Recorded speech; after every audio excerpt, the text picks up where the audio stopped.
নমস্কার বন্ধুরা, welcome to my channel মাঠে ময়দানে অফিসিয়াল। বন্ধুরা, এই ভিডিওতে আমি ইস্ট বেঙ্গল, মোহনবাগান ও ইন্ডিয়ান ফুটবল নিয়ে কিছু আলোচনা করব। তোমরা যারা যারা আমার ভিডিওটা দেখছো, আমার চ্যানেলটা প্লিজ সাবস্ক্রাইব করে নাও ইন্ডিয়ান ফুটবলের এরকমই আরো আপডেট পেতে। প্রথমেই যদি আমরা একটু মোহনবাগানের শিল্ডের ম্যাচটা নিয়ে কথা বলি, তো 23 তারিখ যুব ভারতীতে উড়িষ্যা এফসির সাথে ম্যাচটা জিতলেই কিন্তু মোহনবাগান শিল্ড জিতে যাবে এবং এই গুরুত্বপূর্ণ ম্যাচের জন্য শোনা যাচ্ছে প্রচুর লোক হবে। এখন থেকেই কিন্তু টিকিটের জন্য মারামারি লেগে গেছে। শোনা যাচ্ছে প্রায় 62,000 কিন্তু টিকিট ছেড়েছে মোহনবাগান। এখন অনলাইনে তো বুক মাই শোতে টিকিট পাওয়া যাচ্ছে, এবার অফলাইনে কোথায় টিকিট পাওয়া যাবে সেটা বলে দিই। তো অফলাইনে টিকিট কাটতে গেলে কিন্তু মোহনবাগান ক্লাব টেন্টে যেতে হবে। 20 তারিখ থেকে 23 তারিখ সকাল 11টা থেকে সন্ধ্যে 6:30 অবধি কিন্তু মোহনবাগান ক্লাবের লাইন দিয়ে অফলাইন টিকিট কাটতে হবে। বুক মাই শোতে অনলাইন টিকিট যারা যারা কাটছো তারা রিডিম কোথায় করবে সেটা বলে দিই। তো যুব ভারতীতে 4 নম্বর গেটের 2 নম্বর বক্স অফিস থেকে কিন্তু অনলাইন টিকিট রিডিম করা যাবে এবং 20 তারিখ থেকে 23 তারিখ পর্যন্ত সকাল 11টা থেকে সন্ধ্যে 6টা অবধি কিন্তু অনলাইন টিকিটের রিডেমশন হবে। যাই হোক, এরপর যদি আমরা একটু ইস্ট বেঙ্গলকে নিয়ে কথা বলি, তো প্রথমেই বলি রিচার্ড সেলিসের কথা। তো অনেকেই জানতে চাই রিচার্ড সেলিস পাঞ্জাব ম্যাচে খেলতে পারবে কিনা। তো বন্ধুরা বলে দিই, এর আগে আমি তোমাদের বলেছিলাম কিন্তু রিচার্ড সেলিসকে ডাক্তাররা অন্তত 2টো ম্যাচে বিশ্রাম নিতে বলেছিল। তো সেই হিসাবে পাঞ্জাব ম্যাচে কিন্তু তার খেলা উচিত নয়। এবার জোর করে যদি পাঞ্জাব ম্যাচে রিচার্ড সেলিসকে নামায় তাহলে কিন্তু তার চোট বাড়বে। তো আশা করি পাঞ্জাব ম্যাচে হয়তো রিচার্ড খেলবে না। এবার ইস্ট বেঙ্গলের এই বছরের আইএসএল এর ব্যর্থতার কারণ যদি খুঁজতে হয়, তো মেন কারণ হচ্ছে কিন্তু আক্রমণ ভাগের ব্যর্থতা। আগের বারে ছিল ডিফেন্সের ব্যর্থতা, এবারে ঠিক তার উল্টো আক্রমণ ভাগের ব্যর্থতা। তো গোল করার লোক নেই। এই সেলিস ডিমি এদের এনেও কিন্তু কাজের কাজ কিছু হচ্ছে না। এই আইএসএল এ ইস্ট বেঙ্গল টোটাল গোল করেছে মাত্র 21টা। টপে আছে মোহনবাগান, তারা করেছে 42টা গোল। তো তার হাফ গোল করেছে ইস্ট বেঙ্গল। কি অবস্থা!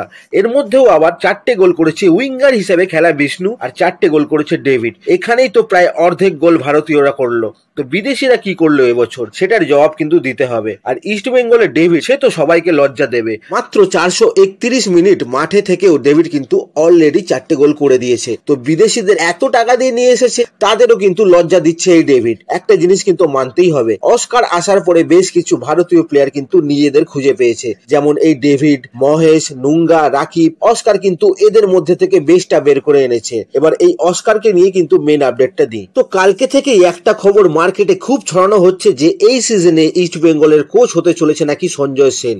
অস্কারের জায়গায় নাকি সঞ্জয় সেন কোচ হবে। তো বন্ধুরা বলে রাখি, এটা কিন্তু ইচ্ছা করেই ছড়ানো হচ্ছে।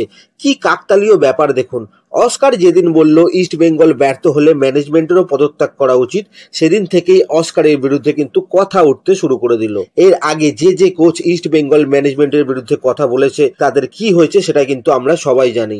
তো আশঙ্কা হচ্ছে অস্কারেরও না সেই অবস্থা হয়, সেটা কিন্তু পরে দেখা যাবে। কিন্তু মার্কেটে যে খবরটা ছড়ানো হচ্ছে যে অস্কারের জায়গায় ম্যানেজমেন্ট সঞ্জয় সেনকে কোচ করে আনবে, এই খবরটা কিন্তু একদম সত্যি নয়। এটা কিন্তু একদম মন ভোলানো খবর মার্কেটে ছড়ানো হচ্ছে, যাতে by chance Oscar East Bengal ছেড়ে দিলে জনতা প্রতিবাদ না করে। সঞ্জয় সেনের সাথে ইস্ট বেঙ্গল কিন্তু কোনো রকম কথা বলেনি এখনো। সিমিলারলি অস্কারকেও কিন্তু ম্যানেজমেন্ট এখনো কোনো রকম কন্ট্রাক্ট এক্সটেনশন দেয়নি। কিন্তু শোনা যাচ্ছে এই অস্কারকেই কিন্তু ম্যানেজমেন্ট পরবর্তী সিজনের জন্য রাখতে আগ্রহী এবং অস্কারও ইনিশিয়ালি ইস্ট বেঙ্গলেই থাকতে রাজি হয়েছে। এখন দেখা যাক পরে কি হয়। এরপর বলি, আজকে আবার আরএফডিএল এ ইস্ট বেঙ্গল মোহনবাগান ডার্বি আছে। আগের ডার্বিটা কিন্তু ইউটিউবে ফ্রিতে দেখিয়েছিল। আইএফএ টিভি বলে একটা চ্যানেল আছে, সেখানে কিন্তু লাইভ সেকশনে আরএফডিএল এর ডার্বিটা দেখিয়েছিল।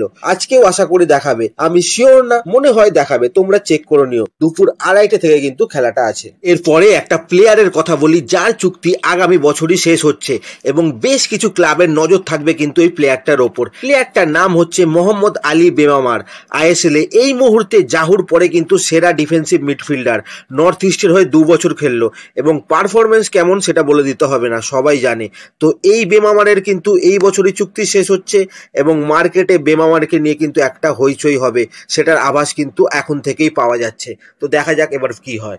তো আজকের ভিডিওতে এতটুকুই, দেখা হচ্ছে আবার পরের ভিডিওতে। নমস্কার।